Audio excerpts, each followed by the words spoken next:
Welcome to Let's Talk Real Estate. I'm Heather Vaughn with the Property Group 850, and I sell real estate in the Florida Panhandle, primarily from Okaloosa County, Santa Rosa County, Walton County, and I am here to help you buy a home when you're moving to Eglin Air Force Base. I help military and civilian buyers relocate here all year long, over and over and over again. Hundreds of buyers and sellers have crossed my paths, and I am very proud to have given them excellent service. And now it's your turn. Today's topic is mistakes buyers make when moving to Eglin Air Force Base. The number one complaint that people make, mistakes that they feel they've made when they move to Eglin Air Force Base, is not considering the commute. If you are moving to Eglin and you do not pay attention to distance from base, distance and how that relates to commute time, because those are not the same things, it can be deceiving sometimes, as some properties will be advertised as 5 miles from base. We're only 15 miles from base. That does not equate to 15 minutes due to the traffic and the population of our area. As you may well know, since you are most likely coming from a military base, that times when everyone is going to base or leaving base are very congested. So depending on where you move and how far you are from the main gate are definitely things to consider if commute is an issue for you. Some people, they don't mind the commute.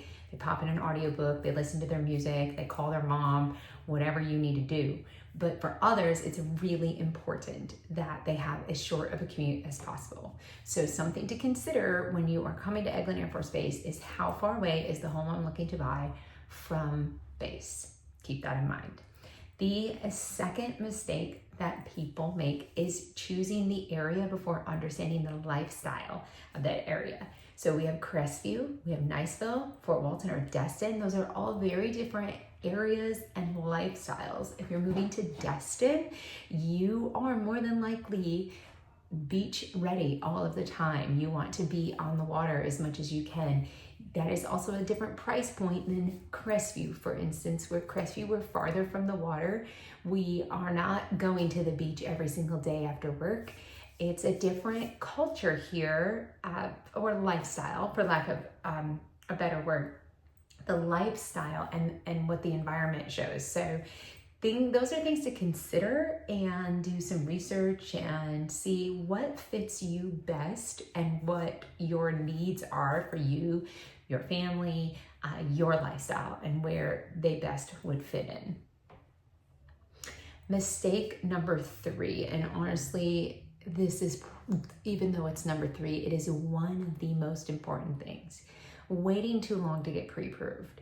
So if you're purchasing a home, you always want to talk to a lender, and I highly recommend first you call me and then let me hook you up with some lenders that I know will fit you perfectly. Talk to that lender and find out, what am I pre-approved for? What do I qualify for? Not just what I qualify for, but what am I comfortable with?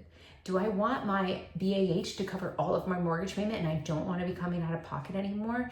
Am I comfortable paying a little bit over my BAH in order to get the comfort and lifestyle that I want?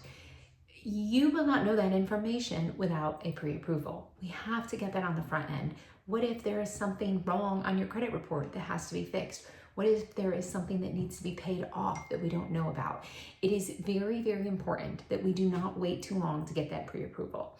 If we start looking for homes and you find the house you love and we don't have that pre-approval ready, then we are going to have a hard time getting that seller to agree to your offer. So let's work on that on the very front end. Number 4, insurance and flood zones.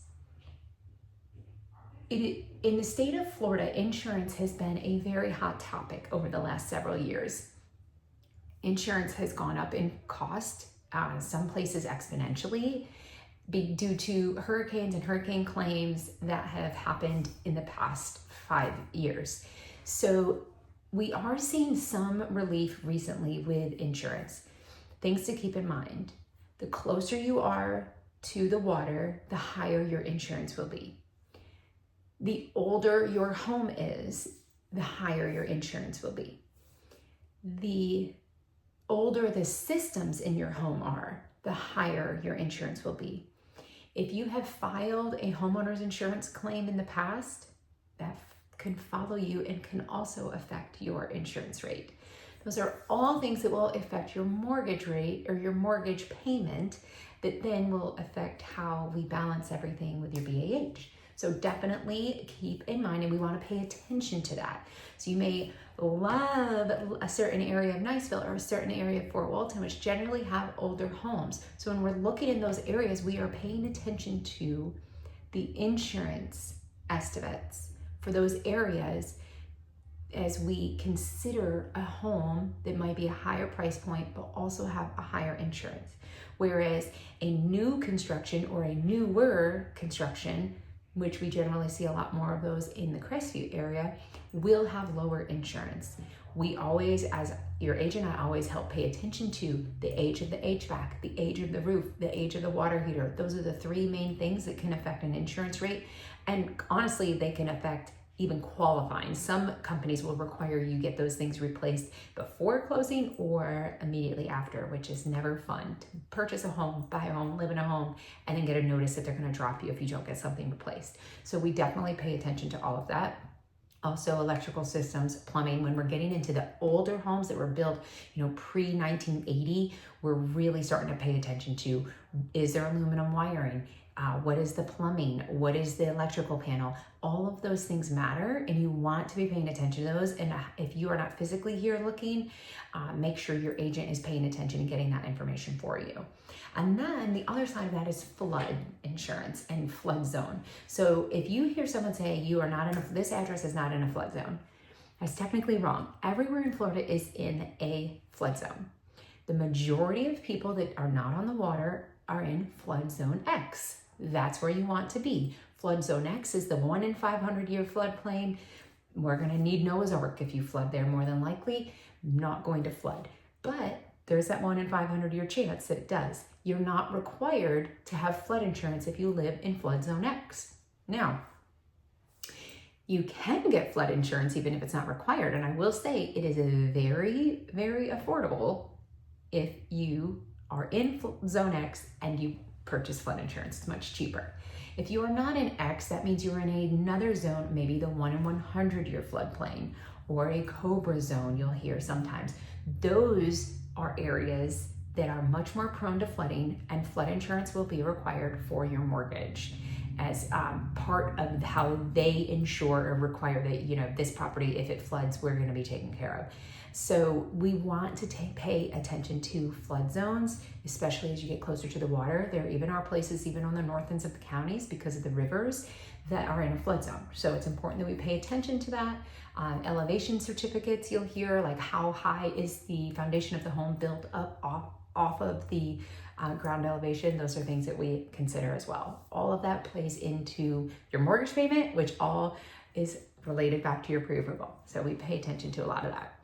Mistake number 5, ignoring new construction versus resale trade-offs. So there's a lot of new construction going up in our area right now, tons. And the builders, because they have bigger pockets than the average person, they are offering some crazy, amazing incentives to buyers right now. And a lot of times it makes sense. A lower interest rate is the biggest thing. They can buy down the interest rate on your behalf and get you a very affordable interest rate. A 4.5% or a 3.99 interest rate sounds amazing right now, but we want to pay attention to what you're actually getting, the long term of that effect of that lower interest rate. Is a lower interest rate, does that make more sense for you if you're building in specific neighborhoods or areas, or you're only going to be here for a couple years? What is the resale going to look like being in that neighborhood? So there's definitely things to consider. Also, if a new construction home you buy your home, it's brand new, oh, you're so excited, but does it come with a fence? Does it come with a fridge? Does it come with a washer and dryer? Is there a steep HOA fee? Those are things that we pay attention to, whereas a resale home more than likely would already have a fence, would already have a refrigerator, Washer and dryers are negotiable always, so you may need those anyway, but those are just things to consider. Does the new construction have gutters? Does it have ceiling fans? Are you going to move into this new construction home and already work on a remodel? Or can we find a resale that already has all of your boxes checked? So just things to keep in mind while we're searching and considering new construction versus a resale. Number 7, skipping over a local agent who knows the area. Please do your research. I would love to be considered. I work along the Emerald Coast. I work with Eglin Air Force Base buyers. I work with all of our military buyers, and I would love to be considered to be your agent. But do your research. Do not just jump to the first person that answers the phone call online. If you click a link, you're more than likely going to get tied with someone that doesn't actually know anything about a property. So reach out, do your research, ask around, read my reviews, read other people's reviews, and find an agent that you feel the best with that's really gonna take care of you. And I feel like I'm that person. Another thing to consider when you're choosing your agent is discussing with them how are they going to help you find a home, especially if you cannot physically be here to purchase a home. If you are purchasing from overseas, I've had many buyers that come from overseas, and we are doing everything via WhatsApp or Signal or Zoom or Facebook Messenger. We are doing everything via video and text, and that is a different ball game for an agent that is not organized, that doesn't have the education, that doesn't know what they're doing, doesn't know the ins and outs. It is so important for you to have someone that has their pulse on the neighborhood, pulse on the area, their feet on the ground, and are doing everything that they can to assure that you have a smoothless move when you arrive here. So I have certain systems that I do. I have a way that I work with buyers that are not physically here.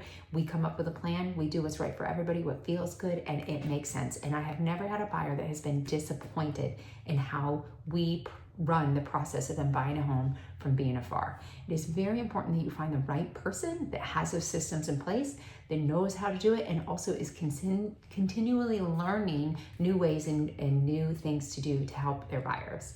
So I'm Heather Vaughn with Property Group 850. If you are PCSing to Eglin Air Force Base area or anywhere from Santa Rosa County to Okaloosa and Walton counties, reach out to me, give me a call, and I would love to help you get in a new home.